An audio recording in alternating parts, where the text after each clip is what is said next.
இதுதான் Jaffna style chicken கறி பாருங்கள் எப்படி இருக்குன்ட்டு. ஓகே, இதான் சாப்பிட்டு பார்த்து எப்படி இருக்குன்னு சொல்ல போகிறோம்.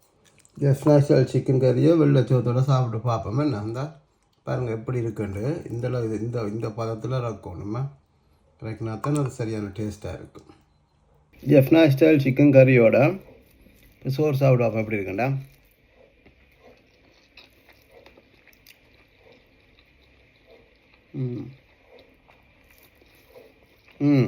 அதனால் இந்த சிக்கன் கறி வந்து அந்த நல்ல கிரேவி அந்த தேங்காய் பாலோட அவிஞ்சபடியாக அந்த தேங்காய் பாலோட சுவையும் மசாலாண்ட சுவையும் சேர்த்து ஒரு என்னென்னு சொல்ல ஒரு நல்ல ஒரு டேஸ்ட்டாக இருக்குது. அது வித்தியாசமாக இருக்குது. நார்மலாக சிக்கன் கறி வைக்கிறத விட இது கொஞ்சம் வித்தியாசமாக இருக்குது. டேஸ்ட்டாகவும் இருக்குது.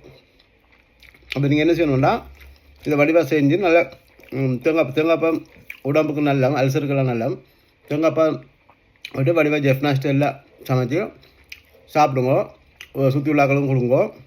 இதை ஷேர் பண்ணி எல்லோரும் சாப்பிட்றதுக்கும் ஷேர் பண்ணி செய்து சாப்பிட்றதுக்குமான நடுவில் பாருங்க. ஓகே, இது எப்படி செய்கிறதுன்றதை இது ரெண்டது போட்டிருக்கிறோம். பார்த்து வடிவாக செஞ்சு சாப்பிடுங்க. சாப்பிட்டு எல்லாருக்கும் பகிருங்க. ஓகே. ஆமாம். அடுத்து என்னென்னா இந்த கறிக்கு வந்து கிரேவி தான் ஹைலைட். இந்த கிரேவி செய்ய நீங்கள் தேங்காய் பால் வந்து ஒரு நாளும் இந்த மேகி பேக்கெட்டில் வர்றதோ அல்லாட்டி இந்த டின்னில் வர்றதோ எடுத்து போட்டுறாதீங்க. அது அந்த டேஸ்ட்டை தராது. இங்கே ஃப்ரோசனில் வர தேங்காய் பூ பேக்கெட்டுக்கெல்லாம் அதை வாங்கி சுடு தண்ணி கொஞ்சம் விட்டுட்டு நல்லா கிரைண்டரில் நல்லா அடித்து போட்டு புளிஞ்சு போட்டு விடுங்க. அதுதான் அந்த டேஸ்ட்டை தரும். ஃப்ரெஷ் தேங்காய் பூ ரொம்ப நீங்கள் பேக்கெட்டில் வாங்கி போட்டிங்களா டேஸ்ட் தராதா. ஓகே, இன்றைக்கு நாங்கள் செய்ய போகிறது ஜெஃப்னா ஸ்டைல் சிக்கன் குழம்பா. இந்த தேவையான சாமான் இஞ்சி, மிளகு, உள்ளி எல்லாம் இடித்து வச்சது, 2 பச்சை மிளகா, வெங்காயம், கருவேப்பில்லை, ரம்பை, இந்த நல்லா அடித்து வச்ச தேங்காய் பால். இவ்வளோ தான் இதுக்கு தேவையான சாமான. இப்போ அடுப்பில் தாய்ச்சி வச்சு கொஞ்சம் எண்ணெய் இது காஞ்சோன்னா கொஞ்சம் நல்லெண்ணெய் விடுங்கவா. நான் நல்லெண்ணெய் யூஸ் பண்ணால் கொஞ்சம் ஓரளவு நல்லெண்ணெய் கொஞ்சம் விட்டுட்டு எண்ணெய் காஞ்ச உடனே இந்தளவு கடுகு, பெருஞ்சீரகம், நச்சீரகம், ஒரு துண்டு பட்டை போட்டு கொஞ்சம் இதாக்குங்க. ஓரளவு நல்லா வெடிக்கக்கூடாது கடுகு. ஓரளவு இந்த நுரை வரைக்க வெங்காயம், கருவேப்பில்லை, பிஞ்சு மிளகா இதெல்லாம் போட்டு இந்த குட்டி வச்சதையும் போட்டு வடிவாக கிண்டுங்க.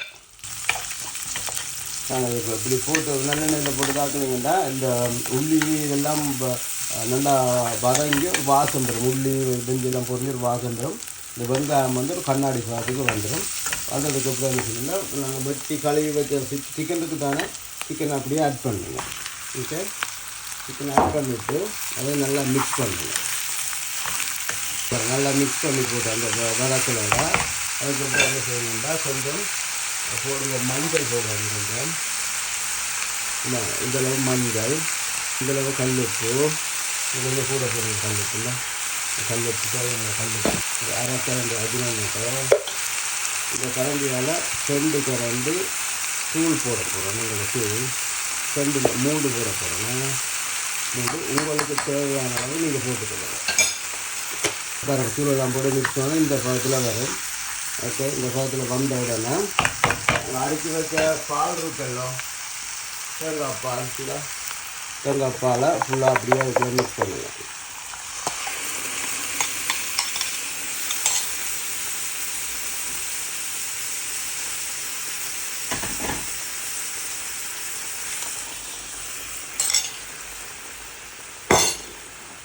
தேங்காய் பாலை மிக்ஸ் பண்ணிவிட்டு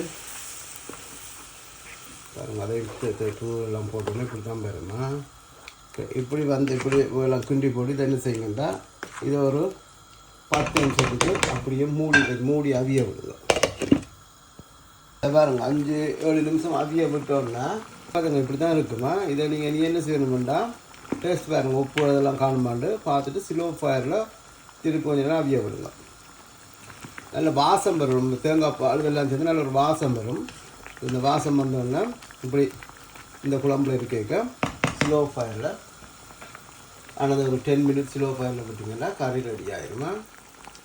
நல்லா ஸ்லோ ஃபயரில் விடுங்க. இது மூடி விட்டுக்கிட்டா சரி. இப்போ என்ன பாருங்க, இப்போ சிக்கன் சோஃபாவில் விட்டு தாக்குனீங்கன்னா இப்படி தான் பாருங்க, எண்ணெய் திரண்டு வந்துட்டுண்டா இந்த சிக்கன் கறி ரெண்டு பார்க்க பாருங்கள். இப்படி இந்த குழம்போடு சேர்ந்து இதை வச்சு மிக்ஸ் பண்ணிடுவோம். சின்ன நேரம் வச்சு வச்சுக்கணும். இந்த பதத்தில் இறக்குங்க. கொஞ்சம் கிரேவியாக இருக்கிறாங்க. அதான் ஜெஃப்னா ஸ்டைல் சிக்கன் கறி. இதோட சாப்பிட வைக்கிறதா சோத்தோட புட்டோட சாப்பிட வைக்க இந்த கிரேவி போகணும். பிரட்டல் எடுத்துட்டிங்கன்னா அப்புறம் அது பிரட்டல் ஆகிடும். கொஞ்சம் கிரேவியாக எடுங்க. அந்த கிரேவியில் தான் அந்த டேஸ்ட் இருக்குது. ஓகே, இப்போ ஜெஃப்னா ஸ்டைல் சிக்கன் கறி ரெடி.